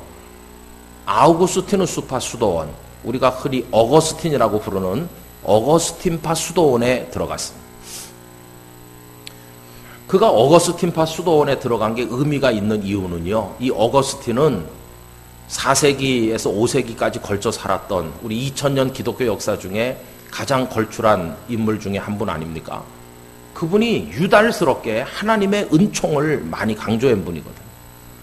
근데 그 수도원에 이제 들어가서 그 어거스틴의 전통이 흐르고 있는 이제 그 안에서 수도사가 됐어요. 근데 그 당시 중세 후반부에는 사람이 자기 죄를 해결하기 위해서 할 수 있는 뭐 여러 가지 방법들이 있었습니다. 예를 들면 고행을 하는 것이죠. 고행. 그 중에는 금식도 들어있고 잠을 안 자는 것도 들어있고 자기 몸을 학대하는 것도 들어있습니다. 뭐 잠을 안 자고 안 먹는 건 다 아시는 얘기고 자기 몸을 학대하는 건 뭐냐 하면 13세기부터 유럽에는 채찍질 고행자라는 사람들이 등장했습니다. 유럽의 도시는 되게 비슷해요. 예배당이 있고 그 앞에 광장이 있고 거기 광장 앞에 분수대가 있고 그걸 중심으로 일반 주민들이 사는 주택이 이렇게 퍼져 있는 구조로 되어 있는데 그 성당 건물 앞에 분수대에 채찍질 고행자들이 주로 금요일 날 모여듭니다. 왜냐하면 예수님이 고난받으신 게 금요일이다 해가지고 그래서 상반신을 드러낸 남자들이 나타나가지고 자기 몸을 막 때리는 거예요. 막 때리고 채찍으로 때리고 나중에는 칼로 막 이렇게 찌르기도 하고 피가 나고 그래요. 이 사람들을 채찍질 고행자라고 불렀어. 고행하는 거죠. 막 피를 흘리고 자기 몸을 학대하면서 당신 왜 그래요? 그러면 예수님의 고난에 참여한다고. 그럼 그렇게 해서 뭘 얻습니까? 그러면 은혜를 받고 구원을 받는다는 거예요. 여러분 뭐가 연상되세요? 갈멜산 꼭대기 위에서 바알의 선지자들이 재물 벌려놓고 바알이여 바알이여 하다가 응답이 없으니까 자기 몸을 막 찌르고 채찍으로 때리는 그 장면이 연상되잖아요. 이거는 전혀 복음이 아니에요. 사람이 용서받고 구원받는 건 주님의 십자가 보혈을 통해서지 어디 자기 몸을 때리고 그래가지고 구원받습니까? 그런데 중세 교회가 그렇게 변질돼 있었던 거예요. 그럼 사람들은 야 나는 저렇게 못하는데 저분은 대단하시다 그러면서 그 앞에 돈을 던지기도 해요. 채찍으로 자기 몸을 때리지 못하는 사람은 돈이라도 던져야 뭐가 좀 되는 거예요. 그 다음에 마틴 루터를 보호해 주었다고 알려지고 있는 그 선제후 프레데릭만 해도 박물관 비슷한 걸 운영을 했어요. 그리고 많은 그 소위 성인들의 유물을 수집을 했는데 여러분 정말 전설 따라 삼천리 같은 얘기지만 어거스틴의 이빨이라고 하는 것도 거기 있었습니다. 어거스틴의 이빨인지 동물 이빨인지 어떻게 알겠어요? 뭐 어거스틴의 이빨, 누가 입었던 옷, 뭐 이거 저거 뭐 다 갖다 놀아놓고 입장료를 내고 입장을 해요. 그럼 거기 많은 물품이 진열되어 있는데 그 앞에 가서 이렇게 하고 또 옆에 가서 또 이렇게 하면 그 앞에 다 매겨져 있어요. 10년, 20년, 30년 그 유품의 종류에 따라서. 그래가지고 그걸 다 합치면은 뭐 수천 년, 수만 년 되겠죠. 그거 다 한 바퀴 뺑 돌면. 그게 뭐냐 하면은 수만 년만큼 그 사람이 연옥에서 고생할 기회, 그 시간이 줄어든다는 거예요. 그럼 입장료 내고 들어와서 한 바퀴 돌면 몇만 년이 줄어들고 그 다음날 또 와서 다시 돌면 또 몇만 년이 줄어들어요. 이런 어처구니 없는 짓을 그 당시에 하고 있었어요. 근데 루터도 워낙 죄에 대한 두려움이 크기 때문에 이거 많이 했습니다. 고행도 하고. 그리고 그가 로마에 갈 일이 있었는데, 여러분 로마에 가면은 그 예수님께서 빌라도에게 재판받으실 때 빌라도가 저 위에 서 있고 예수님이 그 밑에 서 있었던 계단이 이렇게 있는 대리석 계단, 그거를 그대로 뜯어다가 맞춰놨다고 하는 계단이 로마에 있거든요. 지금은 그 계단 위에 나무가 이렇게 덮여 있습니다. 대리석 걸 볼 수가 없어요. 저도 거기 가봤는데 나무로 돼 있어서 그게 진짜인지 아닌지 아무도 알 수도 없는 거죠, 뭐. 근데 어쨌든 중세 때는 그거를 무릎으로 기어 올라갔다 내려왔다 하면 무릎 껍질이 다 벗겨져갖고 피가 줄줄 나요. 그거를 뭘 암송을 하면서 계속 기어 올라갔다 기어 내려왔다 하면은 그게 뭔가가 된다는 거예요. 그것도 루터도 많이 했어요. 로마에 간 김에 거길 찾아가가지고 그래도 자기 죄가 용서됐다는 기쁨이 하나도 없는 거예요. 하나님은 언제 나를 죽일지 몰라. 여러분, 우리는 하나님의 이미지가 어떻습니까? 사랑의 아버지잖아요. 근데 루터는 두려운 분이에요. 감히 아버지라고 부를 수 없어요. 여러분, 그래서 그는요, 고해성사를 하면, 여러분 캐톨릭의 고해성사 아시잖아요. 그런 저쪽에 신부가 앉아 계시고 이쪽에 성사하는 사람이 가서 자기가 저지른 죄를 얘기하잖아요. 신부님, 제가 뭐 이렇게 했고 거짓말을 했고 간음을 했고 뭐 이렇게. 그럼 저쪽 편에서 이제 뭐라고 얘기해 주죠. 그대의 죄를 그리스도께서 사해 주시기를. 근데 조건을 얘기하기도 하죠. 로사리오 기도를 뭐 하루에 몇 번씩 어떻게 드려라, 뭐 어떻게 해라. 그게 고해성사죠. 근데 루터는요, 고해성사를 한번 시작하면 끝나질 않는 거예요. 다른 사람은 한 10분, 20분 하면 끝나는데 루터는 하나님이 너무 무서워서 옛날에 저지른 요만한 죄까지 다 해야 안심이 되는 거예요. 심지어는 5시간, 6시간을 안 쉬고 계속 자기 죄를 얘기했대. 지금까지 저지른 모든 죄를. 그래서 아무도 루터의 고해를 받으려는 신부가 없었대. 한번 붙들려 들어가면 안 끝나니까. 그렇게 몇 시간을 하다가 끝나고 나갔다가 다시 쫓아온대요. 생각났습니다. 또 다른 죄가. 이러면서. 얼마나 그 꿀빠라고 하는 죄책감에 눌려 있었는지 몰라요. 그런데 존 스타우피츠라는 그 수도원의 원장께서 루터를 불쌍히 생각했어요. 루터, 이리 와보게. 내가 자네에게 과제를 부여하겠는데 요 다음 학기부터 요 비텐베르크 대학 거기 가서 성경 과목을 좀 강의하게. 루터가 저 성경을 잘 모르는데요. 하여튼 배워서 읽어가지고 강의를 하게. 근데 스타우피츠는 루터를 말씀으로 몰아넣기 위해서 과제를 맡긴 거예요. 그래서 루터는 할 수 없이 강의를 해야 되기 때문에 성경을 펼쳤어요.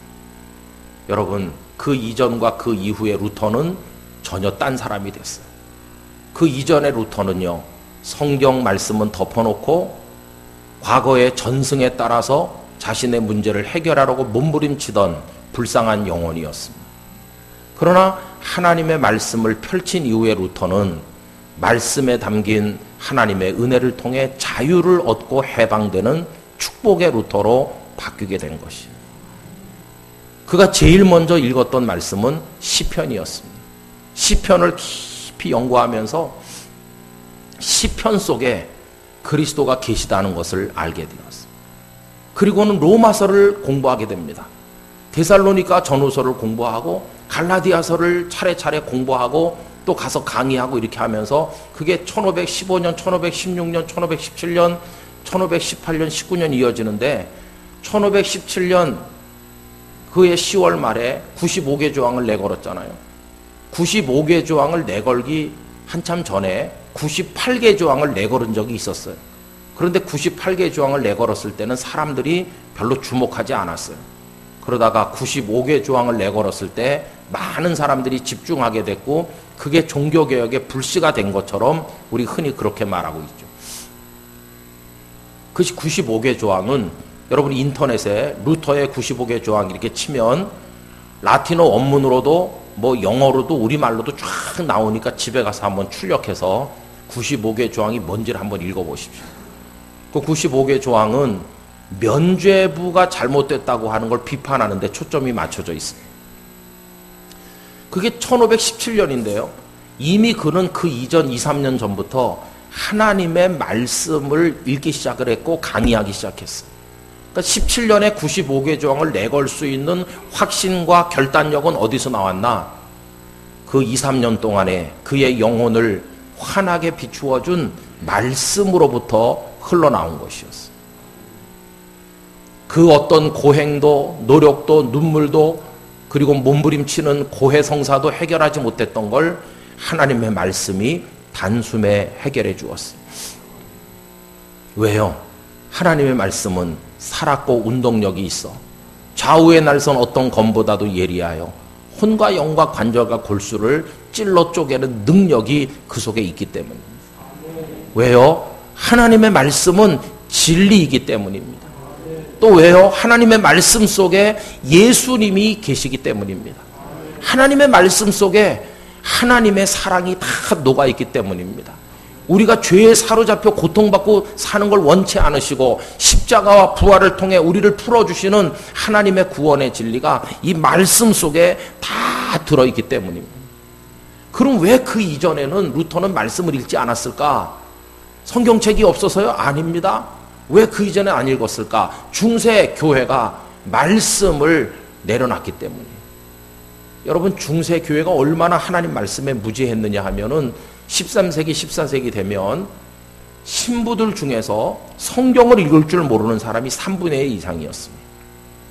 신부가 딸랑딸랑 하면서 칙칙 뿌리고 그 다음에 영성체 시켜주고 이런 건 하지만 말씀을 읽을 줄도 모르는, 라틴어를 몰라가지고 성경 자체를 읽을 줄도 모르는 신부가 3분의 1 이상입니다. 여러분, 오늘날 목사님들이 성경을 읽을 줄도 모르는 사람이 목회한다. 그게 이해가 되세요? 온 교회가 다 말씀에 무지했어. 그러니까 분별력이 없죠. 그러니까 교황이 한마디 하면 이게 뭔지 구분을 못하는 거죠. 심지어 십자군에 나가서 죽으라. 그러면 구원받는다. 그런 얘기가 어디 있어요? 십자군에 나가서 애벤 여자 배를 가르고 목을 쳐서 죽이고 그러면 너는 천국. 그런 게 성경이 어디 있어?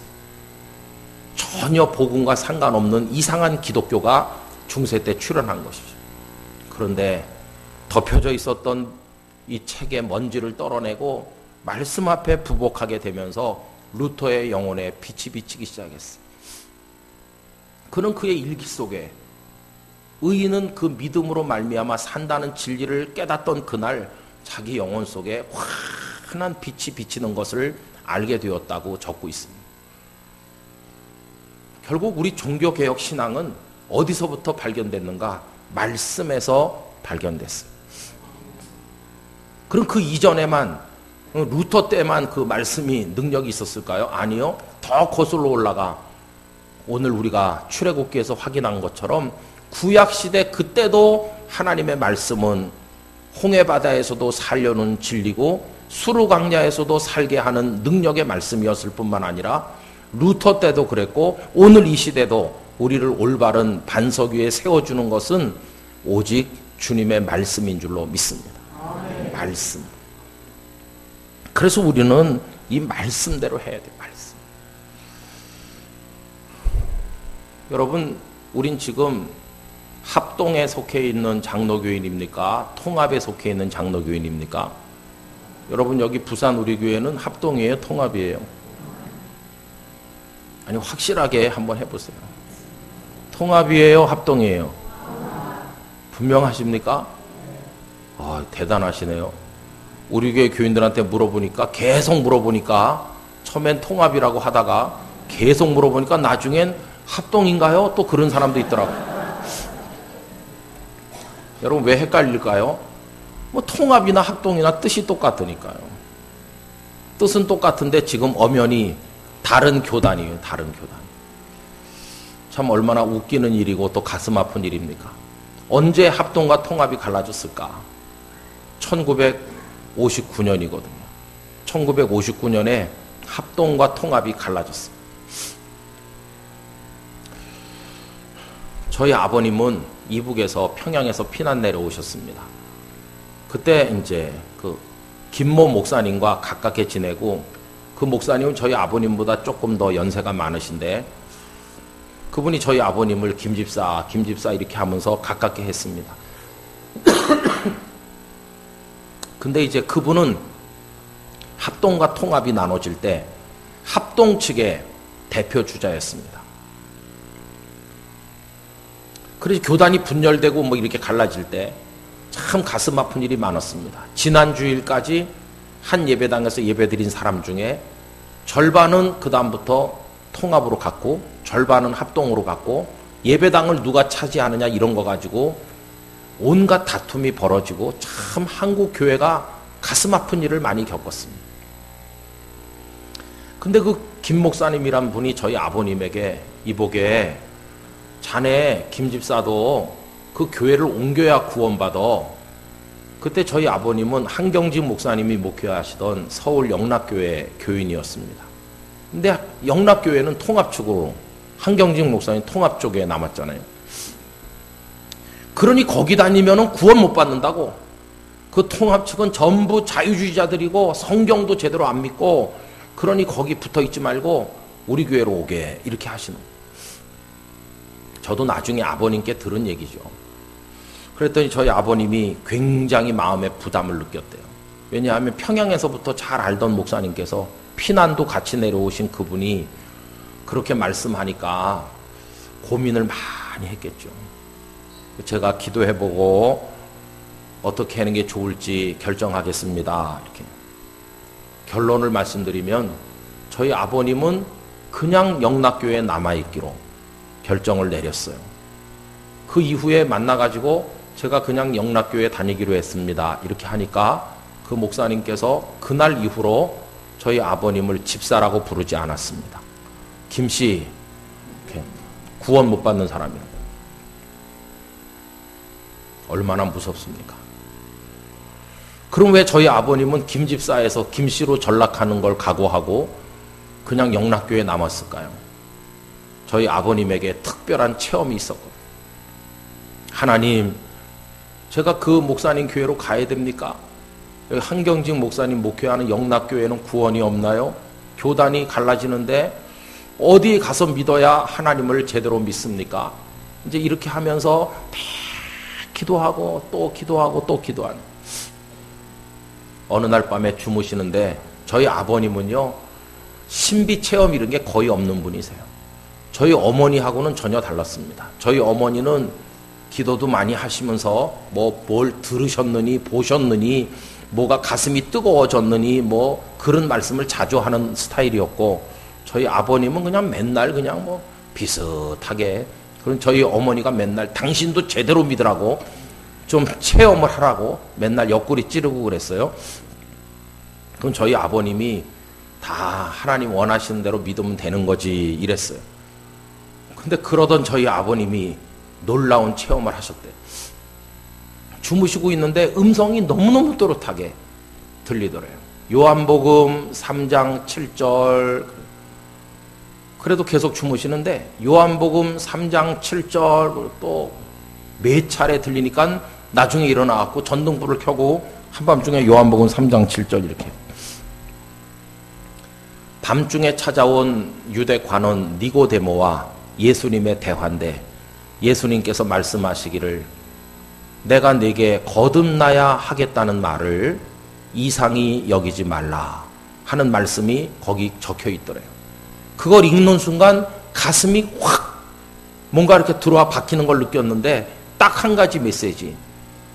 교단이 어딘가가 중요한 게 아니라 거듭나서 중생한 사람 되는 게 중요하다. 그게 확 깨달아졌대요. 그래서 눈물로 기도했대요. 하나님, 오래 믿은 게 자랑이 아니고 어느 목사님 목회하는 어느 교회 다니느냐가 중요한 게 아니고 장로냐 권사냐 집사냐 뭐 이런 게 중요한 게 아니고, 하나님 앞에 중요한 건 거듭나 중생의 새 사람 된 게 중요하군요. 하나님, 제가 아직도 중생하지 못했다면 저를 중생하게 해주세요. 그러면서 많은 기도를 했대요. 가슴 속에 그 말씀이 너무너무 깊이 와서 박혔대요. 그래, 뭐 합동교단 다닌다고 저절로 구원받고 통합교단 다니면 다 지옥 가나? 어디서나 중생한 영혼이 돼야지, 거듭나야지. 그렇게 또 몇 달을 지나면서 하나님, 예수님을 잘 믿게 해주세요. 어떻게 믿어야 잘 믿는 건가요? 이렇게 계속 기도하는데 이번에는 단 한 번만에 주무시다 말고 일어났대요. 지난번 경험이 있으니까. 신명기 6장 8절기. 너무너무 생생하게. 그래서 주무시다 말고 일어나서 신명기 6장 8절 봤대요. 그랬더니 여러분, 신명기 6장 4절이 뭔지 아세요? 들으라 이스라엘하고 쉐마 그거거든요. 6장 8절이 뭐냐 하면 이 말씀을 내 미간에 붙여 표를 삼고 내 손목에 매어 기호를 삼고 내 자녀에게 부지런히 가르치라. 뭘요? 하나님의 말씀. 그때 팍 깨달았대. 아, 진정한 구원은 두 가지다. 하나는 중생하는 거다. 예수님의 십자가와 부활의 은총 가운데 믿음으로 거듭나 새 사람 되는 거다. 죄를 용서받고 새 사람 되는 거다. 그 다음에 계속해서 하나님의 나라 천국에까지 올바르게 가는 방법은 말씀 진리에 따라서 믿는 것이다. 합동교단에 다녀, 통합교단에 다녀, 뭐 감리교, 성결교 이런 거가 중요한 게 아니라 하나님의 말씀 속에 모든 게 다 있는 줄로 믿습니다. 그걸 발견하신. 그 다음부터는 그 김 목사님이 김씨 이렇게 말해도 하나도 동요하지 않아요. 왜? 말씀 속에 다 있으니까. 그래서 저희 아버님 그 다음부터 말씀을 많이 읽으셨습니다. 말씀을 얼마나 많이 읽는지. 제게 가장 익숙한 아버님의 모습은 언제나 말씀 앞에 앉아있는 모습이었습니다. 100세에 돌아가시는 그때까지 하나님 말씀을 많이 읽다 가셨습니다. 저한테 말씀 이야기도 많이 해주셨습니다. 우리가 알아야 될 모든 것은 뭐 유치원에서 알았다는 책이 있습니다만은 저는 유치원, 초등학교 들어가기 전에 성경의 웬만한 이야기는 아버님에게서 배웠습니다. 아버님 팔 베고 누우면 창세기부터 시작해가지고 무슨 성경의 웬만한 얘기는 예언서에 나오는 말씀 이런 거 빼놓고는 조금이라도 스토리로 엮을 수 있는 거는 다 아버님을 통해 배웠어요. 그래서 제가 유치원 다닐 때부터, 유치부 때부터 두각을 나타냈습니다. 뭘로? 성경 퀴즈 상 타는 아이로. 그래갖고 초등학교 가가지고 성경 퀴즈 하면 우리 교회에서 1등하죠. 교회 대표로 나가면 노회에서 1등하죠. 노회 대표로 나가면 또 그 다음에 1등하죠. 초등학교 4학년 저희 어머니가 한산도에 교회 세우는 것 때문에 출타해서 안 계실 때 제가 노회 대표로 중앙에 진출했는데 신고 나온 양발이 마침 발가락이 외출하는 양발이었습니다. 그 추운 겨울에 발가락이 다 나와가지고 따로 노는 양발을 신고 신발 신었을 때 몰랐는데 단상에 올라가니까 신발 벗고 올라가갖고 옛날에 그 부자 누르는 거 있잖아. 삥 누르는 거. 그거 하고 발가락이 이렇게 따로 놀아도 그래도 제가 당당히 거기서 상을 탔습니다. 아버님한테 성경 말씀을 많이 들었거든. 그래서 성경이 낯선 책이 아니고 아주 익숙했습니다. 신대원에 들어가게 돼서 성경 종합시험을 치게 됐는데요. 성경 말씀을 세세하게 읽으려고 노력을 했습니다. 그때 성경 종합시험이 한 2-3시간 친 것 같아요. 그래서 오지선다형 문제가 많이 있었고 그 다음에 단답형 주관식이 많이 있었고 그 다음에 요절을 외워서 쓰는 게 20개 정도 있었습니다. 몇 장 몇 절을 쓰시오 그러면 쭉 쓰는 거고 또 반대로 성경 말씀이 나와 있고 이게 어디 몇 장 몇 절입니까? 그럼 뭐 에베소서 몇 장 몇 절 이렇게. 원서 접수하러 가면 요건 꼭 외워야 되는 요절입니다. 그러면서 요절 목록을 한 100개 넘게 줬습니다. 그중 안에서 이제 나온다 그런 뜻이겠죠. 그래도 제가 그것만 외워가지고는 좀 불안한 것 같아서 제 나름대로 중요하다는 요절을 한 400개 더 뽑아가지고 요절을 한 500개 외웠습니다. 토요일 날 그때는 신대원 입학시험을 치는데 월요일부터 외웠습니다.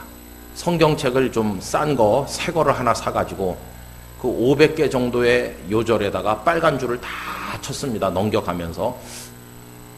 그리고는 하루 종일 밥 먹고 아무 데도 안 가고 요절만 외우는데 월요일 날 170개 외웠습니다. 화요일 날 또 100몇십 개 외우고 이래서 목요일 저녁까지 한 500 몇십 절을 몇십 개 요절을 다 외웠습니다. 그리고 금요일 날 아버님에게 그 성경을 드리면서 제가 읽을 테니까 한번 외울 테니까 한번 봐주세요. 창세기 1장 1절, 창세기 1장 31절, 창세기 2장 몇 절 하면서 요한계시록까지 쫙 외웠습니다. 그리고 제가 이제 토요일 날 성경 종합시험 치러 가서 시험지를 받아보니까 너무 문제가 시시한 거예요.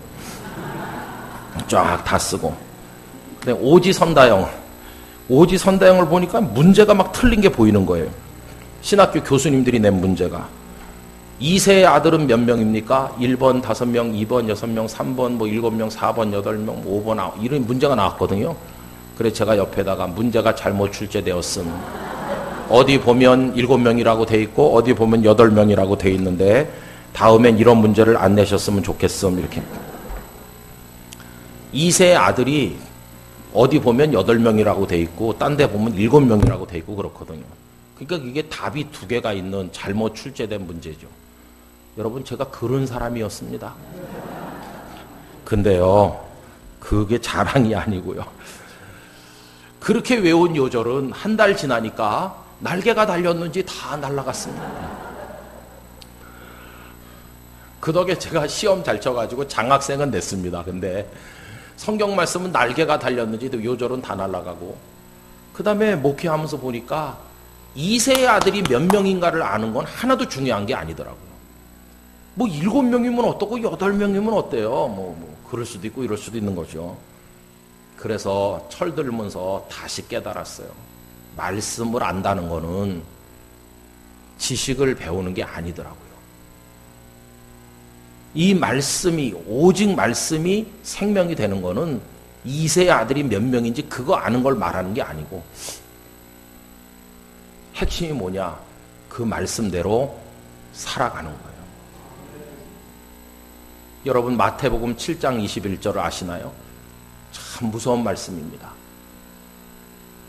주여 주여 하는 자가 다 천국에 들어갈 것이 아니요라고. 우리는 주님 그러면서 주는 그리스도이시여 살아계신 하나님의 아들이시니이다. 주여 이렇게 하잖아요. 그런데 그런 사람이 하나님 나라에 다 들어갈 것이 아니요 하고, 그 다음에 다만 내 아버지의 뜻대로 행하는 자라야 들어가리라. 하나님 아버지의 뜻이 뭡니까? 하나님의 말씀입니다. 하나님 아버지의 뜻을 행한 모델은 누구십니까? 예수님이십니다. 그 현장은 겟세마네 동산과 골고다였습니다. 예수님 겟세마네 동산에서 아버지 나의 원대로 마옵시고 아버지의 원대로 되게 해주세요. 이렇게 기도했습니다. 근데 그 아버지의 원하시는 바, 아버지의 뜻이 뭐였습니까? 예수님이 십자가에서 죽는 거였습니다.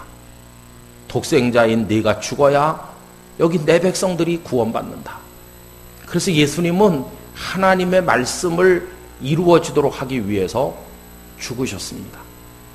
결국 우리가 오직 말씀이라고 할 때 그거는 2세의 아들이 몇 명인지 나 알아, 그걸 말하는 게 아니고, 이 말씀을 어느 정도로 생명을 걸 정도로까지 순종하고 살아낼 수 있는지 그걸 이야기하는 것입니다.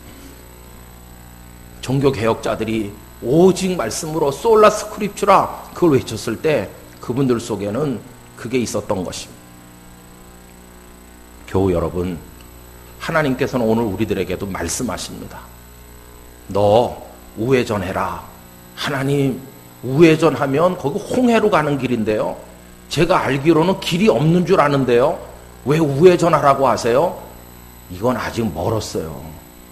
하나님, 그리로 가면 홍해가 나오고 길이 없다는 거 저 알아요. 그래도 하나님께서 가라고 하시기 때문에 가겠습니다. 이 사람이 하나님의 사람인 거예요. 가보면 길이 없는 게 맞아요. 그러나 하나님은 바닷속 길을 준비해 놓고 계신 거예요. 그때 기적이라고 하는 걸 경험하게 되는 거예요.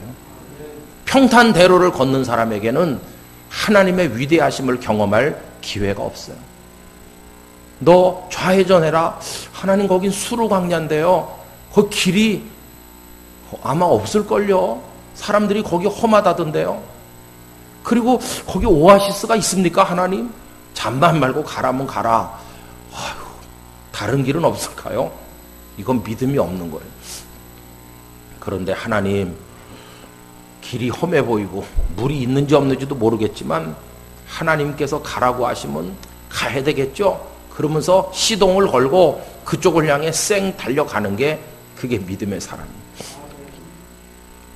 가보면 물이 없죠. 목말라 죽기 직전까지도 물이 안 나오죠. 그때 우리 마음이 흔들리죠.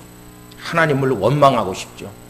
그러나 그때 조금만 견디면, 말씀을 손에서 놓지 말고 조금만 더 붙들면 쓴 물이 단물되고 놀라운 축복이 나타나게 될 것입니다. 여러분, 이제 마지막 말씀을 읽고 끝내려고 하는데요. 27절 말씀으로 내려가 봅시다. 27절 말씀을 붙드는 자에게 어떤 축복이 오는지 다 같이 읽어보실까요? 그들이 엘림에 이르니 거기에 물샘 열둘과 종려나무 이른 그루가 있는지라 거기서 그들이 그 물 곁에 장막을 치니라. 할렐루야. 말씀을 믿고 가면 하나님이 특별 보너스를 주시는 거예요. 얘들아, 여기 이제 오아시스가 있다. 그러면서 물샘이 12개나 있고 종려나무가 쫙 우거진 곳에서 여기서 풍덩거리며 몸을 씻기도 하고 마음껏 마시고 쉬어라. 여러분, 말씀대로 걸어가면 숨이 차고 힘들고 목이 마르고 지칠 때도 있지만 어느 순간에 가면 놀랍고 놀라운 하나님의 축복을 경험하게 된다는 것이죠. 저는 이 엘림이 궁극적으로는 우리가 들어갈 천국이라고 믿습니다. 그 이전까지는 수르광야와 같아요. 목이 마를 때가 있어요. 힘들 때가 있어요. 그래도 여러분, 오직 하나님의 말씀인 것입니다. 그래서 이제는 말씀을 읽으실 때 지식을 축적하기 위한 말씀은 이제 그만 읽고 한 절 한 절을 깊이 붙들고 그 말씀이 내 인격이 되고 삶이 되고 내 삶의 결단을 촉구하는 동인이 되고 그 말씀이 나를 인도해가는 그런 차원으로 여러분들의 말씀 생활이 변화되시기를 축원하는 것입니다. 그러면 이 말씀이 왜 축복이 되는지를 알게 될 것이에요. 여러분, 지금 사흘째가 거의 끝나가는 무렵에 도달한 분들이 있을 거예요. 지금이 제일 힘드신 때인 분들이 있을 거예요. 조금만 더 버티면 쓴물이 단물될 것입니다. 조금만 더 버티면 엘림이 그 모습을 드러낼 것입니다.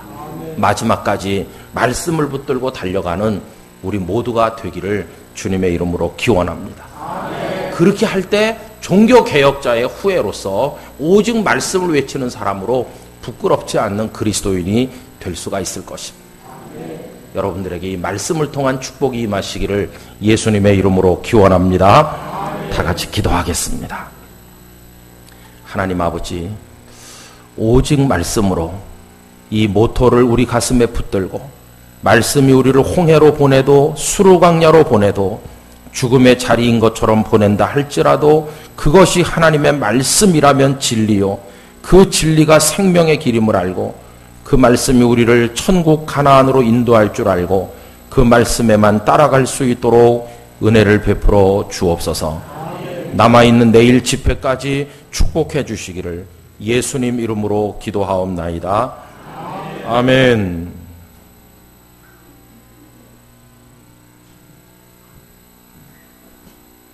네, 귀한 말씀 감사합니다. 우리 찬송가 325장 함께 부르겠습니다.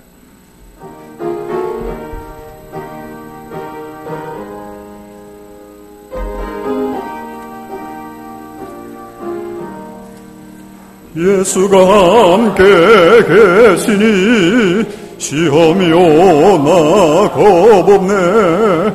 기쁨의 근원 되시는